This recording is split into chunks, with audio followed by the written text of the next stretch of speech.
సంతోషంగా ఉంది. దేవునికి స్తోత్రం కలుగును గాక. బైబిల్ స్టడీలోకి వెళ్ళిపోదాం. ఎంత అధ్యాయం చెప్తారు ఎవరన్నా?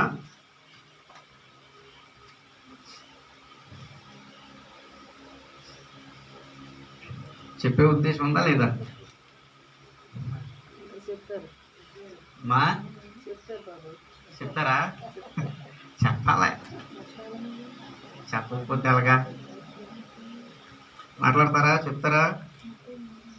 33 ఆదికాండం 33వ అధ్యాయం. 33వ అధ్యాయం మనం ధ్యానం చేయాలి. ఇంచుమించుగా 32 అధ్యాయాలు మనం ధ్యానం చేసాం ఇప్పటి వరకు కదా. పోయిన 32వ అధ్యాయం పోయిన వారం వాక్య ధ్యానం చెప్తారా ఎవరన్నా? చెప్తారా? 2 వారాలు నాన్నగారు ఉన్నారు కదా, నేను లేను. ఇప్పుడు మీరు చెప్పాలి ఏం ధ్యానం చేశారు.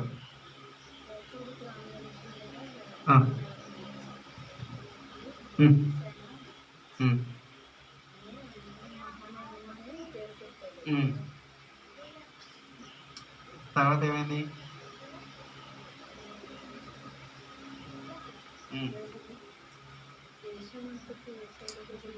ఏషావు ఎదురుగా వస్తున్నాడు, 400 మందిని వేసుకొని వచ్చేస్తానని చంపేస్తాడు అని చెప్పి ఒక ఆయన పరిగెత్తుకొని వచ్చి చెప్తే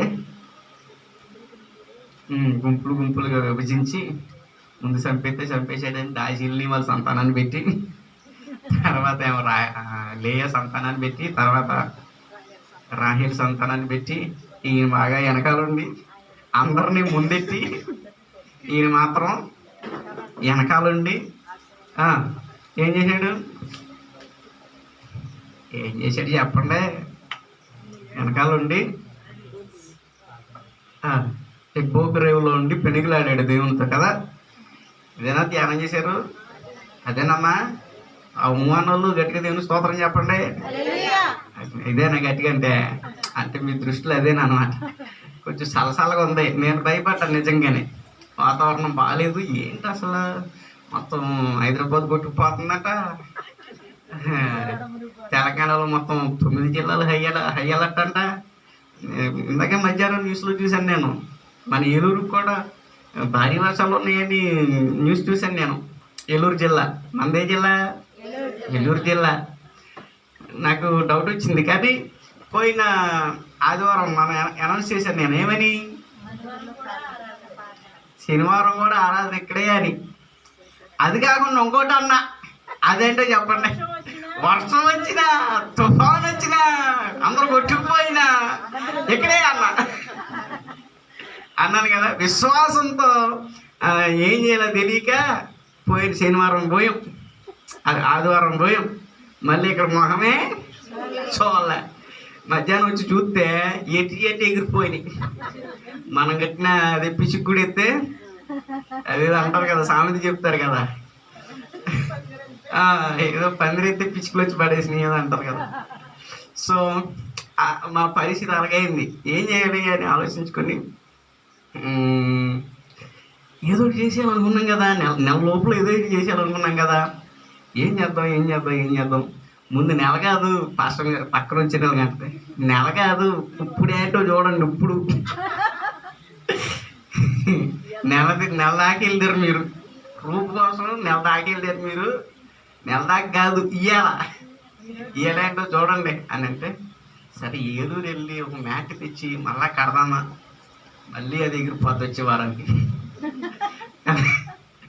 ఏం చేయాలి అని ఆలోచించుకుంటే ఈ ఆలోచన కలిగింది. ఏంటి ఆలోచన? ఈ టెంట్ తీసుకొచ్చి టెంట్ వేసుకొని వచ్చే ఆదివారానికి ఏదో ఒకటి ఇక్కడ ఏం చేయాలి. ఆమె చెప్పండి గట్టిగా. అది పీకేసుకునేది కాదు, మళ్ళీ స్టాండర్డ్. ఆమె చెప్పండి గట్టిగా. విశ్వాసంతో చెప్పండి, గట్టిగా చెప్పండి. ఆమేన్. దేవుడు మనవి ఆలకించును గాక. నేను అనుకోలేదు ఈ మాట పలుకుతానని, కానీ ప్రభు పలికిస్తున్నాడు. స్టాండర్డ్గా దేవుడు వచ్చే వారానికి దేవుడు మనకి ఇక్కడ కార్యం జరిగించును గాక. ఆమేన్. గట్టిగా చెప్పండి ఆమేన్. విశ్వాసంతో ముందుకు వెళ్దాం. దేవుడు ఖచ్చితంగా ఆయన కార్యం సఫలం చేసే దేవుడిని మనం కలిగి ఉన్నాం కనుక ఆయన ఖచ్చితంగా మనల్ని జ్ఞాపకం చేసుకుంటాడు. మనకు అన్యాయం చేయట ఆయనకి ఇష్టం లేదు. ఆయన అన్యాయం చేసే దేవుడు కాదు. మనం చక్కగా దేవుని సన్నిధిని ఆరాధించడానికి ఆయన మనకు కృప చూపిస్తాడు. ఖచ్చితంగా విశ్వాసంతో ప్రార్థన పూర్వకంగా ఉండండి. ఈరోజు రేపు మాత్రమే ఈ టెంటో.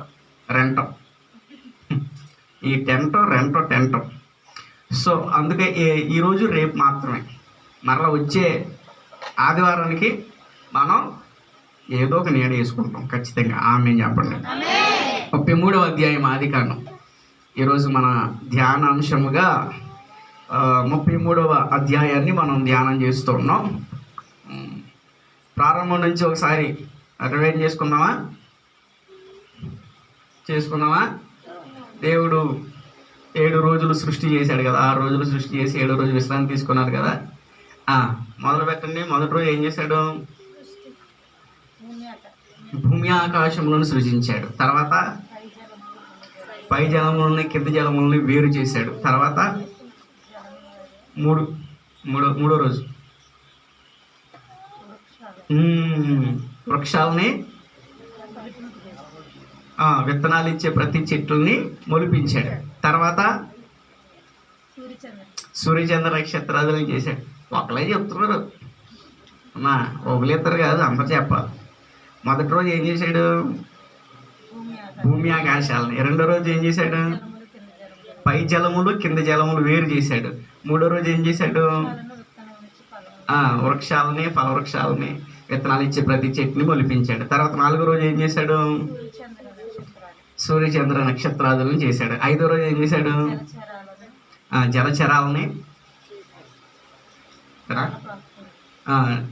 జలచరాలని నేలపాకు పురుగుల్ని చేశాడు. తర్వాత 6వ రోజు ఏం చేశాడు? మనిషిని ఇంకా ఉన్నాయి. మనిషిని ఇంకా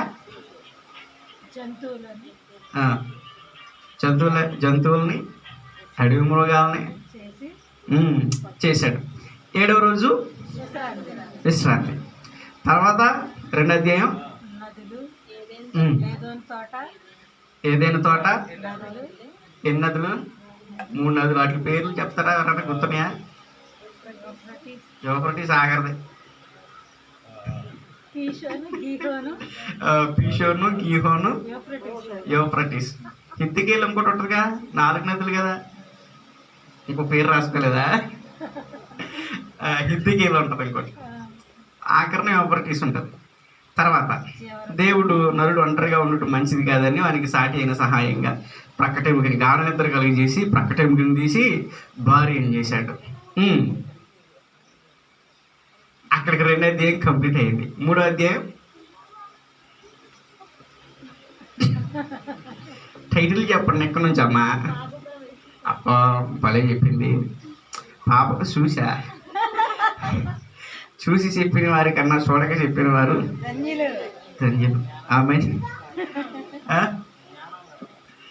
జ్ఞానం గలవారు దేవుడు వారిని దీవించును గాక. చెప్పండి ఇప్పుడు 3వ అధ్యాయం చూసి చెప్తారు. కాపీ ఓకే, పర్వాలేదు, చెప్పండి. చూసి చెప్పండి అమ్మా. చిన్నపిల్లలకి 5th క్లాస్ లోపు ఉన్న పిల్లలకి ఎగ్జామ్స్ చూసి రాపిస్తారు. ఎందుకంటే వాళ్ళకి రాయడం రాదు కనుక. సో ఇప్పుడు మనం అదే తరగతిలో ఉన్నాం అనుకొని మీకు ఆఫర్ ఇచ్చాను. చెప్పండి అమ్మా, చూసి చెప్పండి. 3వ అధ్యాయం పాప ప్రవేశం, శాప ప్రవేశం. 4వ అధ్యాయం ఆదామా. అది వెళ్ళిపోయింది, ఎటో వెళ్ళిపోయింది. అది కయ్యని ఏబేలు ఉండరా? మొదటి కూడా 4వ 4 అడిగాను నేను, 5 కాదు. 5వ అధ్యాయం 5వ అధ్యాయం ఆదాం వంశావళి. 6వ అధ్యాయం వాడ నిర్మాణం. నెఫిలీలు ఉన్నారా? నెఫిలీలు ఉండేది అందులోనే. 7వ అధ్యాయం జలప్రలయం. 8 మొదటి బలిపీఠం. 9 ఇవన్నీ మనం పెట్టుకున్న టైటిల్స్ అమ్మా, ఎక్కడ లేవు. మన సంఘస్థులకి తెలుస్తుంది ఇవి. పునర్నిర్మాణం, పునఃప్రారంభం, పునర్నిర్మాణం. 10 నవవంశాలి. 11 తారుమారు, బాబేల్. 12, 13 2 అధ్యాయాలు ధ్యానం చేసాం. 12, 13 అధ్యాయాలు ధ్యానం చేసాం. వాగ్దాన భూమి. తర్వాత 14 మొదటి బలారాధన. 15 నమ్మకము నీతి. 16 బేర్లహరోయి సజీవుడి బావి. 17 వాగ్దాన వారసుడు ఇస్సాక్. 18 ఆతిథ్యం. 19 సొదొమ గొమొర్రా. 20 ప్రవక్త అయిన అబ్రహాము. 21 అన్నప్రాసన. 22 అబ్రహాం పరీక్ష. 23 శారా మరణం. 24 ఇస్సాకు వివాహం. 25 జ్యేష్ఠత్వం అమ్ముకొని ఏసావు. 26 ఒక విత్తనం నూరంతల ఫలం. 27 ఒకనికి దీవెనలు ఒకనికి శాపాలు. 28వ అధ్యాయం 28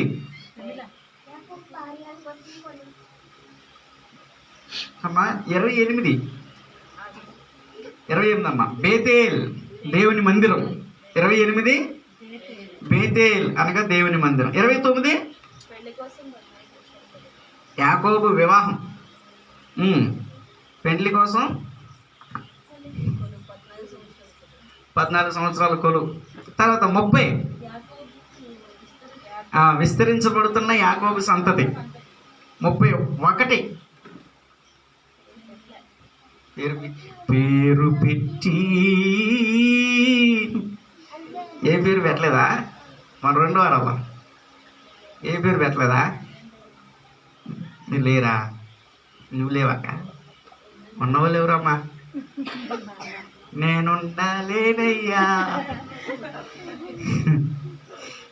31 అధ్యాయంకి ఏం పేరు పెట్టారు? ఏమీ లేదా?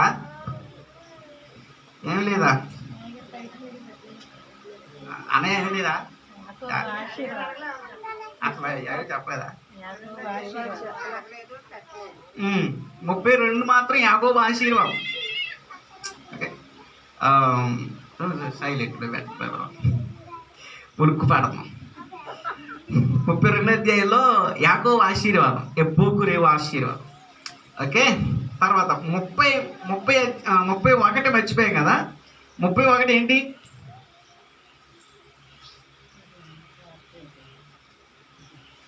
మిస్పా అనండి ఒకసారి.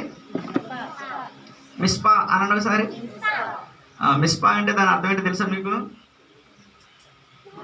మిస్పా పెట్టుకోండి. ఎందుకంటే యాకోబు లాబాను ఇద్దరికి గొడవ వచ్చింది, ఆస్తి గొడవ. వాళ్ళ భార్య ఏం చేసిందంటే చక్కగా దాచేసుకుంది. దాచేసుకున్న తర్వాత నాన్నగారు వచ్చి మొత్తం మీద పెద్ద యుద్ధమే జరిగింది అక్కడ. నువ్వు పోతే పోయావు, నా దేవతలు ఎందుకు దొంగిలించావు, నాకు ఇచ్చేయి అని చెప్పి దెబ్బలాట వేసుకున్నాడు వాళ్ళ మామగారు. వేసుకున్న తర్వాత చివరికి ఏం జరిగిందనంటే మొత్తానికి వాళ్ళిద్దరికి గొడవ తీరి అక్కడ సమాధానపరచబడి వాళ్ళు ఏం చేశారంటే ఒక కుప్ప వేసారు, రాళ్ళ కుప్ప. దానికి ఒక పేరు పెట్టారు, ఆ పేరే మిస్పా. మిస్పా అని అంటే దాని అర్థం ఏంటనంటే పాపా ఏంటమ్మా, సాక్షి కుప్ప. దానికి ఇంకొక అర్థం ఉందిలే, ఆ అర్థం నేను చెప్తా. కావలి గోపురం. మిస్పా అంటే కావలి గోపురం, కావలి ఉండే ఒక గోపురం లాంటిది అని దాని పేరు. సో మిస్పా అని పెట్టుకోండి. ఓకేనమ్మా. వచ్చేసినాయిగా, రెండింటికి 2 పేర్లు వచ్చేసినాయిగా. ప్రతి అధ్యాయంకి పేరు ఉండాలి మనకి, లేకపోతే మామూలుగా ఉండదు. 33వ అధ్యాయం ధ్యానం చేద్దారండి ప్రారంభం నుంచి. యాకోబు కన్నులెత్తి చూసినప్పుడు ఏశావును అతనితో 400 మంది మనుషులు వచ్చుచుండిరి. అప్పుడు అతడు తన పిల్లలను లేయా రాహేలులకును ఇద్దరు దాసీలకు పంచి అప్పగించెను. అతడు ముందర దాసీలను వారి పిల్లలను, వారి వెనుక లేయాను ఆమె పిల్లలను, ఆ వెనుక రాహేలును యోసేపును ఉంచి తాను వారి ముందర వెళ్ళుచు తన సహోదరిని సమీపించే వరకు 7 మార్లు నేలను సాగిలపడెను. ఈ 3 వచనాలు మనం ఈ 3 వచనాలు ధ్యానం చేద్దారండి. యాకోబు ఎబ్బేకురేవులో నుంచి బయలుదేరి అక్కడికి యాకోబుకి ఆశీర్వాదం అప్పటికే ఆశీర్వాదం వచ్చింది. తెల్లవారుజామున దేవునితో పెనుగులాడి నువ్వు నన్ను ఆశీర్వదించితేనే కానీ నిన్ను విడిచిపెట్టను అని చెప్పి గట్టిగా పట్టుకొని దేవుని చేత దెబ్బలు తిని మొత్తం మీద ఎలాగోలాగా దేవుని దగ్గర నుంచి ఆశీర్వాదాలు తీసుకున్నాడు. నీవు మనుషులతోనూ దేవునితోనూ కూడా పోరాడి గెలిచావని దేవుడే సాక్ష్యం ఇచ్చి చెప్పాడు. సో నీ పేరు ఇక మీదట ఇశ్రాయేల్ అనబడదు, ఇక మీదట నీ పేరు యాకోబు అనబడదు, ఇశ్రాయేలే, ఆశీర్వదించబడిన వాడు నువ్వు అని చెప్పాడు. సో ఆశీర్వదించబడిన తర్వాత ఇప్పుడు అన్నను ఎదుర్కోవాలి. అన్నను ఎదుర్కోవడం అంటే అది మామూలు విషయమా? చాలా సంవత్సరాలుగా ఒక పొద రగులుతుంది. అది ఏశావు గుండెల్లో ఒక మంట రగులుతుంది. ఏంట మంట అని అంటే, వాడు చిన్నవాడయ్యుండి జ్యేష్ఠత్వం లాగేసుకున్నాడు. వాడు చిన్నవాడయ్యుండి నా ఆశీర్వాదాలను కూడా లాగేసుకున్నాడు. సో ఇప్పుడు పరిస్థితి ఏంటి? అన్న ఊరుకుంటాడా? వెళ్ళి ఇంచుమించుగా 14 ఇంచుమించుగా 25-30 సంవత్సరాలు అయిపోతుంది. తిరిగి వస్తున్నాడు. అన్న వాడిని ఎలాగైనా పట్టుకోవాలని 400 మంది సైన్యాన్ని వేసుకొని యాకోబుని చంపడానికి వస్తున్నాడు. ఎంతమందిని వేసుకొని 400 మంది సైన్యాన్ని వేసుకొని, కుర్రాలు వేసుకొని, కత్తులు వేసుకొని అయిపోయాడు ఎవడా అని కోపంగా బయలుదేరి వస్తున్నాడు. కానీ జరిగింది ఏంటనంటే, అక్కడ యాకోబు ఏం చేస్తున్నాడు తెలుసా? ముందుగా దాసీల్ని వాళ్ళ పిల్లలు ముందెట్టాడు. ఒకవేళ అది చంపేస్తే వాళ్ళు చంపేస్తాడు. మా భార్యలు వాళ్ళ పిల్లలు మేమందరం ఏదో ఒకటి పారిపోతాం, సేఫ్ అవుతాం. లేదు, వాళ్ళు చంపేసిన తర్వాత ఇంకా 400 మంది కదా వాళ్ళు ఇంకా చంపడానికి వచ్చాడు అనుకో, భార్య చచ్చిపోతాం. అది కూడా లేయ, పెద్ద భార్య, అసలు భార్య లేయ, ఆమె చచ్చిపోద్ది. తర్వాత నాకు ఇష్టమైన భార్య మిగిలింది, రాహేల్. ఆమె కూడా చచ్చిపోయింది అనుకో, ఆమె దాకా కూడా వచ్చాడు అనుకో చంపుకుంటా. నేను చిట్టుకుని పారిపోదామని ఆగరణ ఉన్నాడు ఈయన. ముందు మాత్రం అందరిని పెట్టుకుంటూ వచ్చాడు. దాసీలని, వాళ్ళ పిల్లల్ని, లేయని, ఏమండి ఈ మందలు ఏమైతే ఉన్నాయో వాటన్నిటిని ముందు పెట్టాడు. ఇది యాకోబు గారి ఆస్తి, గొప్ప ఆస్తితో బయలుదేరాడు. దేవుడు చెప్పాడు కదా, నేను నిన్ను ఆశీర్వదిస్తానయ్యా, నిన్ను గొప్ప చేస్తానయ్యా, నీకు తోడుగా ఉంటానయ్యా అని యాకోబుతో చెప్తే ఆ ఆశీర్వాదాలు పొందుకున్న యాకోబు ఇంత గొప్ప ఆస్తితో బయలుదేరాడు. కానీ ఎక్కడో చిన్న డౌట్ ఉంది, మా అన్ని నన్ను చంపేస్తాడు, ఈ ఆశీర్వాదం నన్ను కాపాడలేదేమో, నాకు తోడుగా ఉంటానన్న దేవుడు అమ్మో ఆయన కానీ నా మోసాలు చూసి వదిలేస్తే నా పరిస్థితి ఏంటి? ఇలాంటి చాలా డౌట్లు యాకోబు గారి మనసులో ఉండిపోయి ఎక్కడో వెనకాల ఉన్నాడు. రండి, అతను తన అన్నం చూసి 7 సార్లు మోకాలు వేస్తూ సాగిలు పడుతున్నాడు దేవునికి. 7 సార్లు మోకాలు వేసి సాగిలు పడి, కొంచెం ముందుకెళ్ళి మరలా అక్కడ మోకాలు వేసి సాగిలు పడి, మరలా కొంచెం ముందుకెళ్ళి మోకాలు వేసి సాగిలు పడి దేవుని సన్నిధిలో ప్రార్థన చేస్తే ఆ ప్రార్థన చాలా అద్భుతమైన విజయాలు ఇచ్చింది అన్న సంగతి ఆల్రెడీ తన తాతయ్య గారి దగ్గర నుంచి నేర్చుకున్నాడు. ఎవరో తాతయ్య గారు అంటే అబ్రహాము గారు, ఇస్సాకు నాన్న. అబ్రహాము గారు తాతయ్య గారు ఎప్పుడు సాగిలు పడ్డాడు ఈయనంటే 18వ అధ్యాయం 18వ అధ్యాయంలో ఎండవేళ అబ్రాహాము మమ్రే దగ్గర ఉన్న సింధూర వృక్షం దగ్గర ఎండవేళ ఆ వృక్షం కింద కూర్చుని ఉన్నప్పుడు యెహోవా అతనికి కనబడెను. అతను కనులెత్తి చూసినప్పుడు 3 మనుషులు అతనికి ఎదురుగా వచ్చిరి. వారికి కనిపించినప్పుడు పరిగెత్తుగా వెళ్ళి వారి దగ్గరికి వెళ్ళి సాగిలపడి నమస్కారం చేసి, అయ్యా నీ దాసుని దాటిపోవద్దు, నా ఇంటికి రండి అని పిలిపించుకున్నటువంటి ఆ సాగిలపడి వేడుకున్న, సాగిలపడి ప్రార్థించినటువంటి ఆ గుర్తులు, ఆ జ్ఞాపకాలు యాకోబుకి, మనవడైన యాకోబుకి గుర్తొచ్చాయి. సాగిలపడి ప్రార్థన చేస్తున్నాడు, ఏడుస్తున్నాడు, సాగిలపడి ఏడుస్తున్నాడు, నేను చంపేతలేమో, ఎందుకంటే నేను చేసిన మోసం నా దగ్గర దాకా వచ్చింది, నేను చేసిన పాపం నా దగ్గర దాకా వచ్చింది. చేసిన పాపం చచ్చిన పోదని ఒక సామెత ఉంది కదమ్మా, అది మనకైనా అంతే. సో కానీ మన పాపం మనల్ని విడిచిపెట్టడానికి మన ప్రభు మన కోసం సిలువలో మరణించాడు.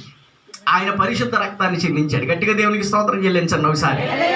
మనలను పాపము నుంచి విడిపించడానికి, శాపము నుంచి విడిపించడానికి, చీకటి నుంచి విడిపించడానికి, భయంకరమైన అంధకారంలో నుంచి వెలుగులోనికి మనల్ని తీసుకొని రావడానికి యేసుక్రీస్తు ప్రభువారు ఆయన మానవ అవతారిగా ఆయన భూలోకానికి దిగి వచ్చాడు. గట్టిగా దేవునికి స్తోత్రం చెల్లించండి.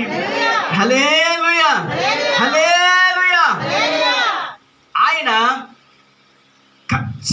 ఖచ్చితంగా దేవుడు యాకోబు విషయంలో ఆయన సహాయం చేశాడు. సాగిలపడి నమస్కారం చేస్తే, సాగిలపడి ప్రార్థన చేస్తే దేవుడు ఆయన యాకోబు విషయంలో ఆయన కార్యం జరిగించాడు. గట్టిగా దేవునికి స్తోత్రం చెప్పండి. 4వ వచనం. అప్పుడు ఏశావు అతని ఎదుర్కొన్న పరిగెత్తి అతన్ని కౌగిలించుకొని అతని మెడ మీద పడి ముద్దు పెట్టుకొనెను. వారిద్దరూ కన్నీళ్లు విడిచిరి. మారిపోయింది, మొత్తం సీన్ అంతా మారిపోయింది. 4వ వచనం వచ్చేసరికి సీన్ మొత్తం మారిపోయింది. అప్పటి వరకు యాకోబు కన్నా భయం ఏంటో తెలుసా? వచ్చేస్తున్నాడు, అయిపోయాను నేను, అయిపోయాను. చేసిన పాపం పోదాం. నేను ఆయన మోసగించాను, ఆ సంగతి నాకు తెలుసు. ఆయన మోసగించినందుకు నేను అయిపోయాను. ఇది యాకోబు మనసులో ఉన్న ఆలోచన. కానీ దేవుడు ఆయన ఉన్నది లేనట్టుగాను, లేనిది ఉన్నట్టుగాను చేయగలవాడు. మన పైన పెత్తనం చేయాలని ప్రయత్నం చేసేవాళ్ళని, లేదా మనల్ని హింసించాలి అని చూసేవాళ్ళని, మనల్ని శ్రమ పెట్టాలని చూసేవాళ్ళు ఎవరైతే ఉన్నారో వారి విషయంలో అయితే జోక్యం చేసుకునేవాడు. ఖచ్చితంగా దేవునికి స్తోత్రం చెప్పండి. హల్లెలూయా. నమ్ముతున్నారు ఈ మాట? ఖచ్చితంగా నమ్మండి. యాకోబుని చూడండి ఒకసారి. తను చేసిన పనిని బట్టి, ఇదిగో ఈ విషయంలో మా అన్న నన్ను చంపేస్తాడు, అయిపోయింది, ఇక నా పని అయిపోయింది. అప్పటికే భయపడుతూ వస్తున్నాడు. కానీ దగ్గరికి వచ్చిన తర్వాత పరిస్థితిని ఆయన తారుమారు చేశాడు.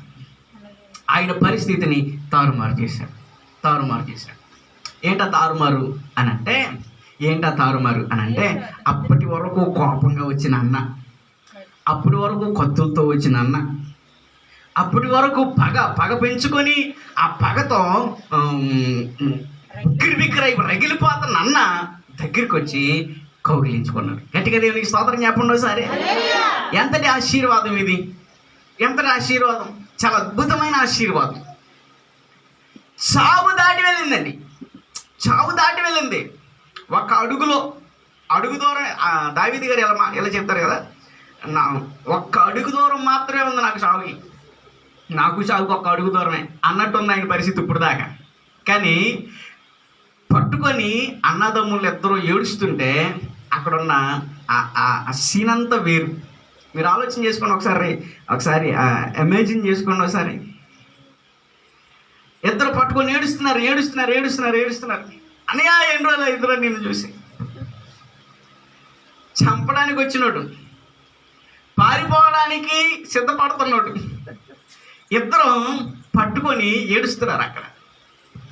అందుకే అన్నదమ్ముల జోలికి వెళ్ళకూడదు మధ్యలో ఎవరు. లోకంలో సామెత ఉంది, భార్యాభర్తల జోలికి. దాంతోపాటు ఇది కూడా పెట్టండి, అన్నదమ్ముల మధ్యలోకి పొలలెట్టడానికి వెళ్ళవాకండి. వాళ్ళు కొట్టుకున్నా, తిట్టుకున్నా, చాలా దూరం వెళ్ళిపోయినా వాళ్ళు ఎప్పటికప్పుడు కలిసిపోతారు. ఎదవలయ్యేది ఎవరంటే మధ్యలో పుల్లలెట్టినోడే, వాళ్ళకి వీళ్ళకి నుప్పులు ఎగదోసినోడే కదా. సో వాళ్ళు ఎప్పటికైనా కలుస్తారు, ఒకటవుతారు. ఇది ఈనాడు నుండి వస్తున్న బంధం కాదు, ఇది ఎప్పటి నుంచో వస్తున్న రక్త సంబంధం, ఆత్మీయ బంధం. మన బంధము ఇది, అనుబంధం విడదీయగలరా ఎవరైనాను మరి ఏదైనాను. ఈ బంధం ఆయనకి మనకున్న బంధం, అట్లా ఉన్న బంధం. దేవునికి స్తోత్రం కలుగును గాక.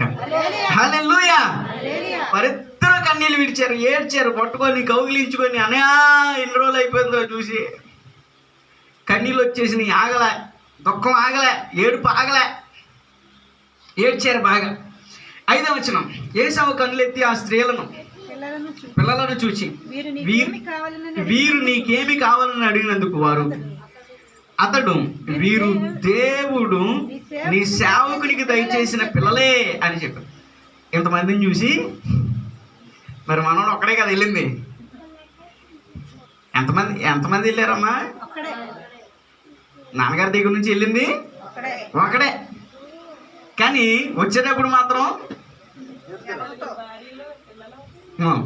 మొత్తం 4 భార్యలు, పిల్లలు. ఎంతమంది? 12 మంది వచ్చారు కదా. 12 మంది వచ్చారు కదా. బెనోని అయిపోయాడా? బెనోని ఏం కావాలా? 35వ వచనంలో వస్తాడు, 35వ అధ్యాయం వస్తాడు బెన్యామిన్. సో 12 మంది పిల్లలు, 12 మంది సంతానం కనిపిస్తున్నారు అక్కడ, 4 కనిపిస్తున్నారు అక్కడ. వీళ్ళు నాకు ఏమవుతారు, ఎవరెల్లో అని అడుగుతున్నాడు ఏసావు. అడుగుతుంటే యాకోబు అంటాడు, వీరు దేవుడు నాకు ఇచ్చిన పిల్లలే.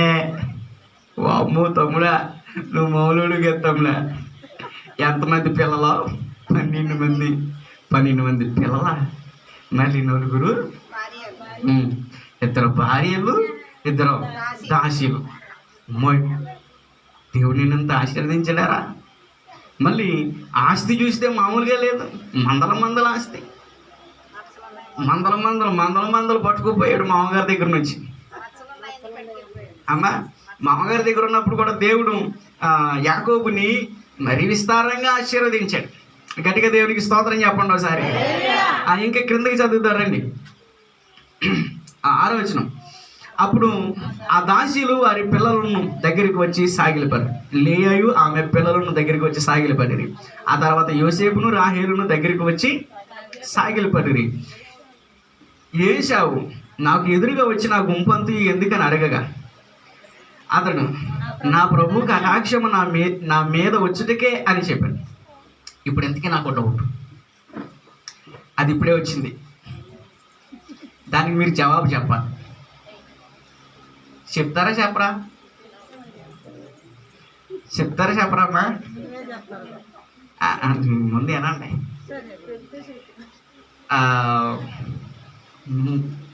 నాకు ఇప్పుడే వచ్చింది. మొదటేమో దాసీల్ని వాళ్ళ పిల్లల్ని పెట్టాడు, తర్వాత లేయని వాళ్ళ పిల్లల్ని పెట్టాడు, తర్వాత రాహేల్ని వాళ్ళ పిల్లల్ని పెట్టాడు.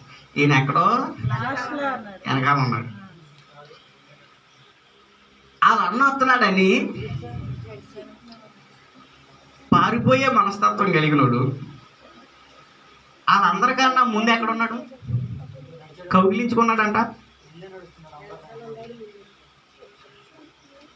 ముందే కౌగిలించుకుని ఏడ్చిన తర్వాత ఇదిగో ముందేమో దాసీల పిల్లలు వచ్చి నమస్కారం చేశారు. తర్వాత లేయా వారి పిల్లలు వచ్చి నమస్కారం చేశారు. తర్వాత రాహేలు వారి పిల్లలు వచ్చి నమస్కారం చేశారు. ఇప్పుడు ఈ వరుస ఎలా ఉంది? ఈయన ఆఖరణ ఉన్నాడు, ఈయన ముందుకు వచ్చాడు. అంతే కదా మరి లెక్క? అంతేనా లెక్క? అంతేగా. ఈయన ముందు ఉన్నాడు, సాగిలు కౌగిలించుకున్నారు, ఏడ్చారు. ఏం జరుగుంటుంది అశ్వం గారు? ఏం జరుగుంటుంది?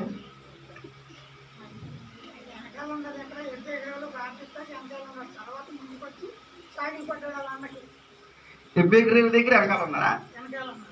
ఇప్పుడు ముందుకు వచ్చేసాడా?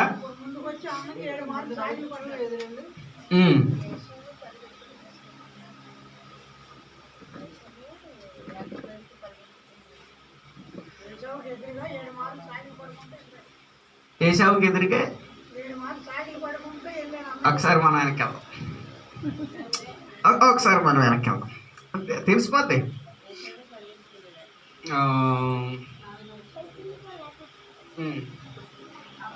యాకోబు కళ్ళకి చూసినప్పుడు ఏసావును అతనితో 400 మంది మనుషులు వచ్చిచుండిరి. అప్పుడు అతడు తన పిల్లలను లేయా రాహేలులకును 2 దాసీలకు పంచి ఇచ్చాడు. అతడు ముందర దాసీలను వారి పిల్లలను, వారి వెనక లేయాను ఆమె పిల్లలను, ఆ వెనుక రాహేలును యోసేపును ఉంచి తాను వారి ముందర వెలుచు. ఉందిగా ఇక్కడే ఉందిగా,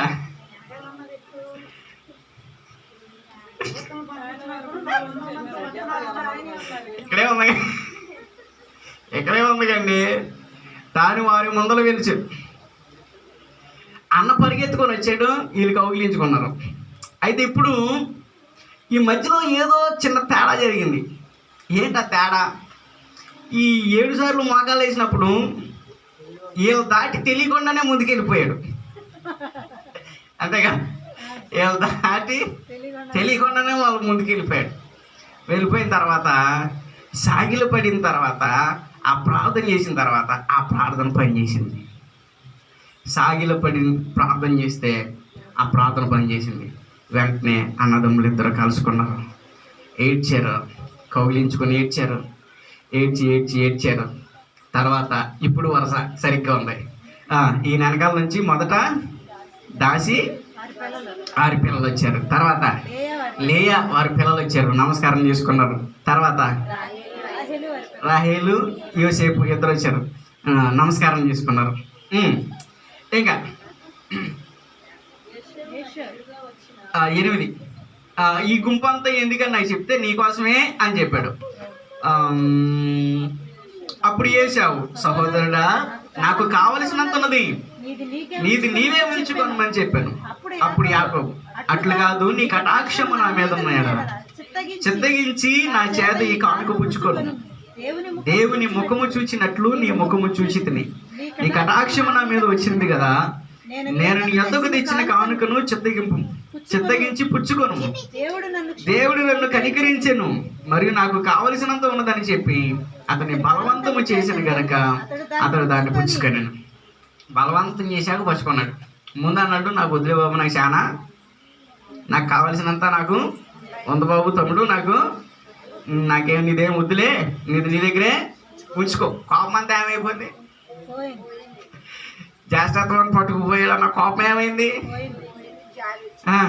మా నాన్న దగ్గర నా ఆశీర్వాదాలు అన్నీ లాక్కుపోయాడన్న ఆ కోపం ఏమైంది? పోయింది. ఏమన్నాడు చూసారా? 7 మార్లు సాగిలు పడి మోకాలు వేసి ప్రార్థన చేసిన ప్రార్థన ఫలం చూసారు ఎలా ఉందో? చంపడానికి వచ్చి నన్ను కౌగిలించుకుని ఏడ్చాడు. ఇదిగో పెద్ద ఆస్తి, ఆయన కోసం దాచిన ఆస్తి, పోగేసిన ఆస్తి మామూలు ఆస్తి కాదు. వాటిని చూసాను నన్ను చంపకుండా ఉంటాడని ముందు మందలను పెట్టాడు. లెక్క కట్టారా? మొన్న మందలు లెక్క కట్టారా? చెప్పనమ్మో. రండి 32 అధ్యాయం రండి, మెలానికి రండి.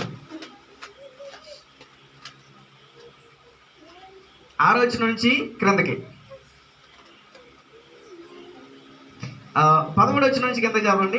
అతడు అక్కడ రాత్రి గడిపి తాను సంపాదించిన దానిలో తన అన్నయ్యని ఏసావు కొరకు తన కానుకను అనగా 200 మేకలు, 20 మేకపోతులు, 200 గొర్రెలు, 20 పొట్టేళ్ళు, 30 పాడి ఒంటెలు వాటి పిల్లలు, 40 ఆవులు, 10 ఆంబోతులు, 20 ఆడుగాడిదలు, 10 గాడిద పిల్లలు తీసుకొని మందను వేరువేరుగా పెట్టి తన దాసుల చేతికి అప్పగించి మీరు ముందేళ్ళంట. ఎందుకు అంటే చంపడానికి వస్తాడు కదా, వచ్చినప్పుడు మీరైనా చెప్పండి, ఇదిగో మీ తమ్ముడు నీకు కానుక పంపించాడని చెప్పండి, అప్పుడు నేను చంపడం.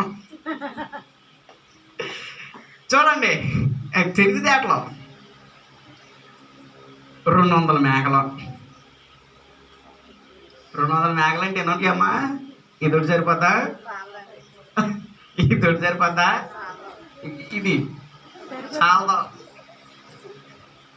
పెద్ద గుంపే. 200 మేకలు, 20 పోతులు, మేకపోతులు, 200 గొర్రెలు, ఇదో పెద్ద సైన్యం, అదో పెద్ద సైన్యం. అమ్మోయ్.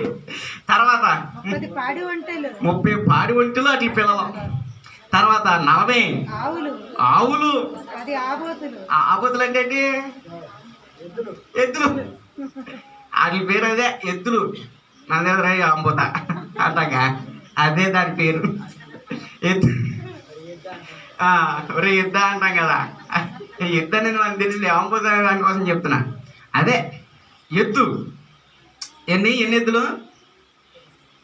4 40 ఆవులు, 10 ఆబోతులు, 20 ఆడుగాడిదలు, 10 గాడిద పిల్లలు. మొత్తం ఇది ఎంత సైన్యం? ఎంత అయింది? ఎంత సైన్యం అయింది? పెద్ద సైన్యం అయిపోయింది. ఆ సైన్యం అంతా ఒకసారి అడవిలో వాటిలన్నింటిని ఇక్కడ పోగేసామనుకో, మన దగ్గర తీసుకొచ్చి ఇక్కడ పోగేసామనుకో, ఎంత అయింది? ఎక్కడి నుంచి అది అక్కడ రోడ్డు ఉంది కదా, ఆ రోడ్డు ఇటు ఎదరికి మా తాతయ్యలు ఇంటి దాకా, మామిడి చెట్టు కాడికి, ఇటు ఇక్కడ దాకా సరిపోద్ది అంటారా?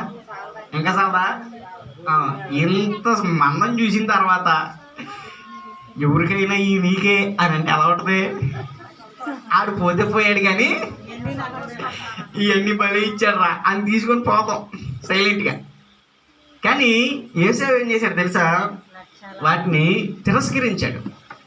నాకు అవసరం లేదు తమ్ముడు, నాకు కావలసినంత ఉంది, నేను బాగా సంపాదించుకున్నా, నాకు ఉంది, నాకు వద్దులే అని అంటే యాకోబు బలవంతం చేశాడు. లేదు అని, నువ్వు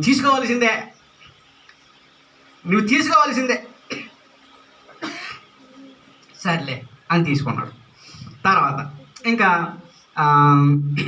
కిందకి చదువుదాం. ఏది మన 33 అధ్యాయంకి వచ్చేయండి అమ్మా. 12వ వచనం. మనము వెళ్ళుదాము, నేను నీకు ముందుగా సాగిపోవదునని చెప్పగా, అతడు నా యొద్దనున్న పిల్లలు పసిపిల్లలనియు, గొర్రెలు మేకలు పశువులు పాలిచ్చినవనియు నా ప్రభువునకు తెలియను.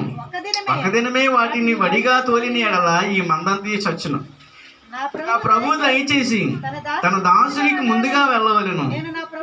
నేను నా ప్రభువునద్దకు శరీరునకు వచ్చే వరకు నా ముందరనున్న మందలు నడువగలిగిన కొలది, ఈ పిల్లలను నడువగలిగిన కొలది వాటిని మెల్లగా నడిపించుకొని వస్తాను అన్న అంటున్నాడు. రా తమ్ముడు వెళ్ళిపోతారా, మన ఇంటికి వెళ్ళిపోతారా, రా వచ్చే తమ్ముడు రా, చంపడానికి వచ్చిన అన్న ఇంటికి వెళ్ళిపోతారా అంటున్నాడు. కానీ తమ్ముడు ఏమన్నాడు తెలుసా? ఎక్కడో కొంచెం డౌట్ ఉంది, ఎక్కడో కొంచెం భయం ఉంది. మామూలుగా ఈ చెప్పిన దానికి కారణం ఉంది, చిన్న లాజిక్ కూడా ఉంది. మరి ఆ లాజిక్ అట్లా ఆలోచించుకోలేదు ఎందుకనో. అనియా, నా దగ్గర ఉన్నది పసిపిల్లలు, నా దగ్గర ఉన్న మంద పాలిచ్చే మంద, పాడి ఆవులు ఉన్నాయి, పాడి పశువులు ఉన్నాయి. ఇప్పుడు అన్నకి పెద్ద సైన్యం ఇచ్చాడుగా, సైన్యమే, అది మందేగా, అది నడవాలిగా, ఇల్లు నడవాలిగా. తమ్ముడు ఆ ఒంట్లో ఉన్నాయి కదా, ఒంట్ల మీద పిల్లలు కూర్చోబెట్టి, నా దగ్గర పోలేని గుర్రాలు ఉన్నాయి, కావాల్సిన సామాను పెట్టి వెళ్ళిపోదాం అడుగుతాముడు అని అనొచ్చు. లాజిక్ ఉన్నవాడు, ఆలోచించినాడు. అయితే ఇవన్నీ పాలిచ్చేయని అని రాలేని అని నువ్వు నడిచే అని అనేసరికి ఆయన కాంప్రమైజ్ అయిపోయాడు. వదిలేసి సరే నేను వెళ్తానులే. 14 వచ్చి, నా ప్రభు దయచేసి తన దాసునికి ముందుగా వెళ్ళవలెను. నేను నా ప్రభువునద్దకు శరీరునకు వచ్చే వరకు నా ముందరనున్న మందలని నడువగలిగిన కొలది, ఈ పిల్లలు నడువగలిగిన కొలది మెల్లగా నడిపించుకొని వచ్చేదని అదంతా చెప్పాడు. అప్పుడు ఏశావు, నీకు ఇష్టమైన నా యొద్దను నీ జనంలో కొందరిని నీ యొద్ద విడిచిపెట్టుదని చెప్పగా, అతడు అది ఎలా? నా ప్రభు కటాక్షం నా మీద నుండనిమ్మనను. ఆ దినమున ఏశావు తన త్రోవను శరీరు తిరిగిపోయాను. అప్పుడు యాకోబు సుక్కోతుకు ప్రయాణమై పోయి తనకు ఒక ఇల్లు కట్టించుకొని తన పశువులకు పాకలు వేయించిన. అందుచేత ఆ చోటికి సుక్కోతు అను పేరు పెట్టబడెను. అట్లు యాకోబు పద్దనరాముల నుండి వచ్చిన తర్వాత కనాను దేశంలో ఉన్న షెకెము అను ఊరికి సురక్షితముగా వచ్చి ఆ ఊరి ముందర తన గుడారములు వేసెను. మరియు అతడు తన గుడారములు వేసిన పొలం యొక్క భాగమును షెకెము తండ్రి అయిన హమోరు కుమారుల యొద్ద 100 వరహాలకు కొని అక్కడ ఒక బలిపీఠము కట్టించి దానికి ఏల్ ఎలోహేయి ఇశ్రాయేల్ అని పేరు పెట్టాను. ఏల్ ఎలోహేయి ఇశ్రాయేలు అని పేరు పెట్టాను. ఇక్కడికి మన అధ్యాయం అయిపోయింది, టైం కూడా అయిపోయింది, 10 అయింది. ఒకసారి చూడంటాయో కరెక్ట్గా అయింది. కానీ మనకు ఇంకో పని ఉంది. ఏంటా పని? టైటిల్ పెట్టాలి కదా. ముందుగా మనం చదివిన దానికి ఒక చిన్న వివరణ ఇచ్చేసి, నేను అన్న తిరిగి బయలుదేరి వెళ్ళిపోయాడు షేయిరికి. ఈయన సుక్కోతులో గుడారాలు వేసి అక్కడ పాకలు వేసుకొని, ఎక్కడ ఉంది సుక్కోతు అంటే కనాను దగ్గర, బాగెట్టినారని కనాను దగ్గర ఉంది. కనాను దగ్గర ఆ చోట ఆ సుక్కోతులో పాకలు వేసుకొని అక్కడ మకాం వేశాడు. మకాం వేసి అక్కడ సుక్కోతులో ఒక ఆయన ఉన్నాడు. ఆయన పేరు ఏంటంటే షెకెము తండ్రి అయిన హామోరు కుమారుల దగ్గర నుంచి 100 వరహాలకి కొంత స్థలాన్ని కొనుక్కొని అక్కడ బలిపీఠం కట్టాడు. నేను మీకు ఒక ప్రశ్న వేశాను కదా. ఏంటా ప్రశ్న? యాకోబు, నేను తిరిగి వచ్చేటప్పుడు నీవు నాకు తోడుగా ఉంటే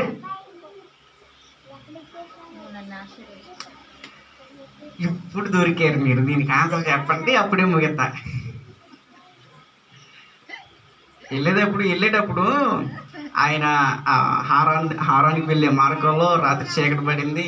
బిక్కి మంట ఉండగా ఒక రాయి తలకడగా చేసి పడుకున్నాడు. అక్కడ ఒక కళ వచ్చింది. ఆకాశానికి భూమికి మధ్యన నిచ్చెన వేయబడింది. ఎక్కుతూ దిగుతున్నారు దేవదూతలు. భయపడి లేచాడు. ఇది మామూలు ప్రదేశం కాదు, ఇది దేవుని మందిరమే అన్నాడు. ఆ పొద్దున్న లేచి నూనె పోసి అభిషేకించి ఆ రాయిని అక్కడ ఓ ప్రార్థన చేసుకున్నాడు. ఏంటి ఆ ప్రార్థన? అది నేను అడుగుతున్నా. మందిరం కడతానన్నాడు ఒకటే. దానికన్నా ముందు ఇంక కొన్ని ఉన్నాయి. ఈయన చేస్తానన్నవి కాదు, దేవుడు నాకు ఇలా చేస్తే నేను ఇది చేస్తాను అన్నాడు కదా. అన్న వస్త్రాలు ఎవరు చెప్పారు? దేవుడు నాకు తోడుగా ఉండి అన్న వస్త్రాలు దయచేసి. మూడోది ఇంకోటి ఉంది, చెప్తారా అమ్మా? తోడుగా ఉండి అన్న వస్త్రాలు దయచేస్తే.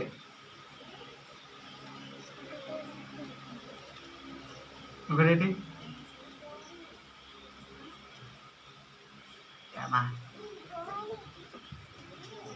వెళ్ళిపోదామా? ఆశీర్వాదాలు ప్రార్థన చేయనా? జరగరండి. ఎక్కడది? 28వ అధ్యాయం కదా, 20వ వచనం. అప్పుడు యాకోబు, నేను తిరిగి నా తండ్రి ఇంటికి క్షేమముగా వచ్చినట్లు దేవుడు నాకు తోడై ఉండి నేను వెలుచున్న ఈ మార్గంలో నన్ను కాపాడి తిరుటకు ఆహారము ధరించుకోవడానికి వస్త్రాలు నాకు దయచేసిన ఎడల దేవుడు నాకు తోడు. యెహోవా నాకు దేవుడై ఉండను. మరియు స్తంభముగా నేను నిలిపిన ఈ రాయి. ఆగండి, పైన 3 వెళ్ళిపోయినాయి. ఒకటే నాకు తోడుగా ఉండి అన్న వస్త్రాలు ఇచ్చి చెప్పింది నీరేష. మూడోది అదే అన్న వస్త్రాలు అందరికి వెళ్ళిపోయి అన్న వస్త్రాలు. రెండోది అది. మూడోది ఏంటిది? అది కాపాడి, నాకు తోడుగా ఉండి నన్ను కాపాడి నాకు అన్న వస్త్రాలు ఇస్తే నేను తిరిగి వచ్చేటప్పుడు ఏం చేస్తాను తెలుసా? ఆయన నాకు దేవుడుగా ఉంటాడు. రెండోది దేవుడై ఉంటాడు. రెండోది మంచి మందిరం కడతాను. అంతేనా? అయ్య బాబాయ్ చెప్పండి అమ్మా. మందిరం మగును. తర్వాత దశం భాగం ఇస్తాం. మూడోది దశం భాగం. మూడు సహాయాలు ప్రభు నాకు చేస్తే నేను 3 చేస్తానని చెప్పి ప్రమాణం చేసుకున్నాడు. ఏంటి ఆ ప్రమాణం? ఏం చేస్తే? ఆయన నాకు తోడుగా ఉంటే, నన్ను కాపాడితే, నాకు అన్న వస్త్రాలు ఇస్తే నేను ఆయన్ని దేవుడిగా నేను తీసుకుంటాను. తర్వాత స్తంభంగా నిలిపిన ఈ రాయి మందిరం కడతాను. మూడోది దేశం బాగా ఇస్తాను. ఆ 3 నిర్ణయాలు తీసుకున్నాడు కదా. ఇప్పుడు మళ్ళీ 33 అధ్యాయం దగ్గరికి వచ్చేసాయి. ఇప్పుడు మధ్యలో నేను 2-3 వారాల క్రితం మీకు క్వశ్చన్ చేశాను కదా, యాకోబు మందిరం కట్టాడా కట్టలేదా? ఇంతకే ఆ క్వశ్చన్, యాకోబు మందిరం కట్టాడా కట్టలేదా? అమ్మా మాట్లాడండి అమ్మా, మైక్ని చూడమాకండి. ఇంకా కట్టలేదుగా. ఇంకా ఇప్పుడు దాకా అయితే తర్వాత కట్టాడా లేదా? తర్వాత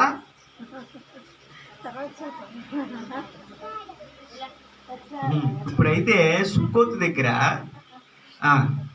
ఒక 100 వరహాలకి, వరహం అంటే ఏంటమ్మా? వరహం అంటే ఏంటి? వరహం అంటే తెలీదా? వరహం తెలీదా? అయిపో వరహం అంటే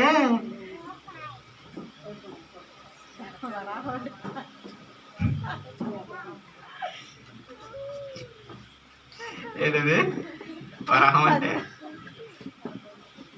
కొంచెం తేడాగా మాట్లాడుతున్నారు. 100 వరహాలకి కొంత ప్లేస్ కొని ఆ ప్లేస్లో బలిపీఠం కట్టాడు. బలిపీఠం కట్టి దానికి ఒక పేరు పెట్టాడు. ఆ పేరేంటి? ఎలోహేయి ఇశ్రాయేల్. ఇప్పటికీ కూడా ఈ పదాన్ని ఇశ్రాయేలీలు ఉపయోగిస్తారు.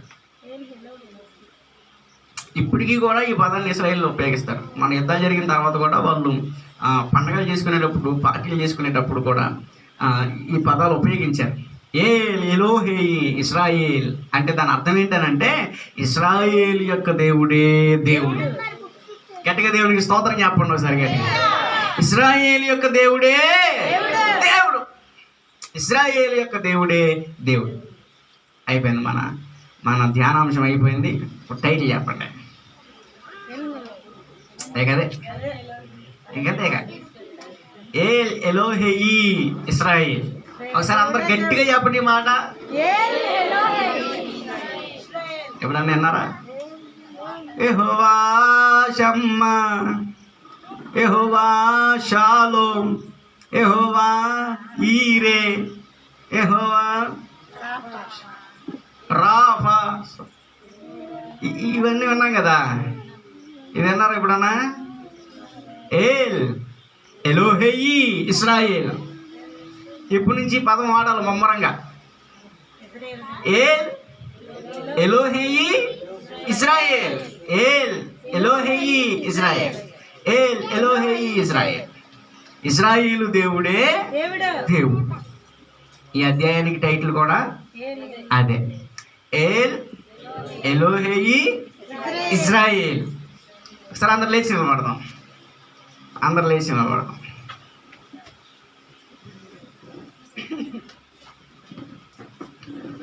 చివరి ప్రార్థన చేసుకుందాం.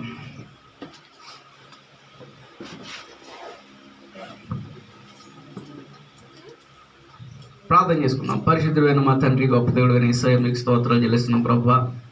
ఇంతవరకు నీ సన్నిధిలో నుంచి ప్రారంభ ప్రార్థన మొదలుకొని పాటలు ఎందు, ప్రార్థనలు ఎందు, నా తండ్రి బైబిల్ స్టడీ, నా తండ్రి ఈ యొక్క భాగం అంతట్లోనే మీకు కృప చూపించారు, మీ సహాయము దయచేశారు.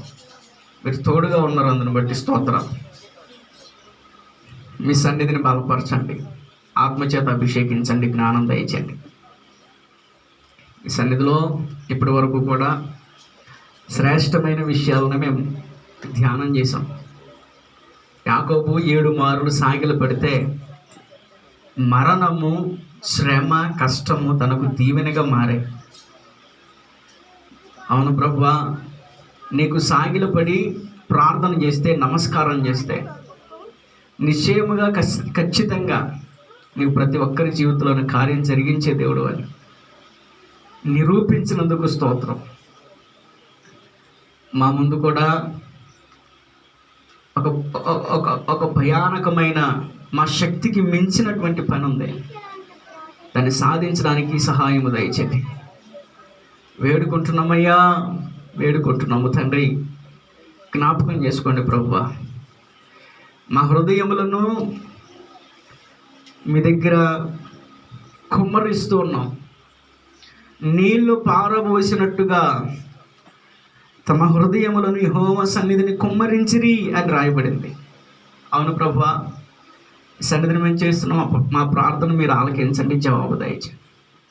మీ గొప్ప కార్యాలు జరిగింపజేయమని ప్రార్థన చేస్తున్నాం. ఇంతవరకు జరిగించినటువంటి ఈ యొక్క ఆరాధన క్రమాన్ని అంతటినీ ఆశీర్వాదకరంగా ఉంచి మహిమ పొందండి. కుడి వచ్చిన సంఘాన్ని మీరు దీవించండి. ఆయుర ఆరోగ్యాలు, క్షేమ సంతోషాలు, దీవెన ఆశీర్వాదాలను బిడ్డలకు దయచేయండి.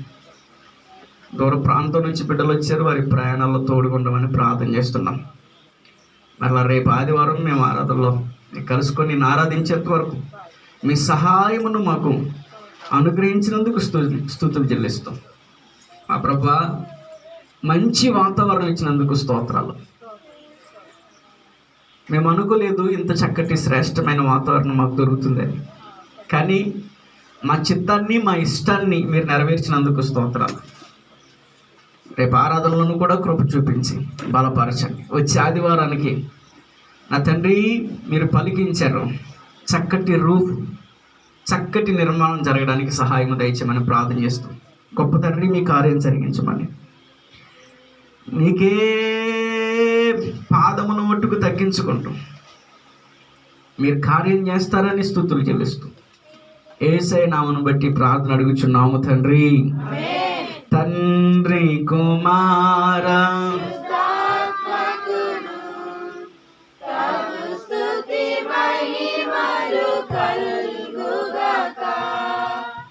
ఆదిని ఇప్పుడు అయినట్లు యుగములు అవునుగాక.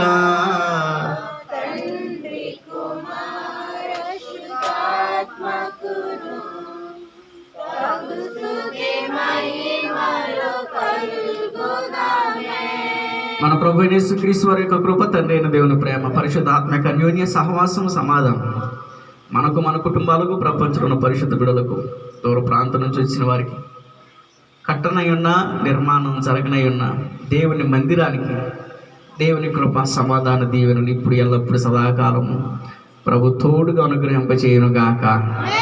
ఆయన రాకడ పర్యంతము నమ్మకస్తులుగా ఉండే భాగ్యం ప్రభు మనకు దయచేయునుగాక. ఈ చివరి దినాల్లో జ్ఞానం కలిగి నడుచుకునేటువంటి జ్ఞానవంతులైన పిల్లలంగా ప్రభు మనల్ని ఆశీర్వదించునుగాక. యేసురక్తమే చేయం, ప్రవేశరక్తమే చేయం, ప్రవేశరక్తం సంపూర్ణ విజయం, అపవాది క్రియలకు లయం కలుగునుగాక. హల్లెలూయా, స్తోత్రం, స్తోత్రం. ఆమేన్, ఆమేన్, ఆమేన్. ప్రభు పేరిట మీ అందరికీ వందనాలమ్మా. అందరికీ వందనాలండి. తిరిగి రేపు 10 గంటలకి, రేపు ఉదయం 10 గంటలకి ఆరాధనలో కలుసుకుంటాం. అంతవరకు దేవుని కృప, సమాధానాలు మనందరికీ తోడుగా ఉండునుగాక. ఆమేన్.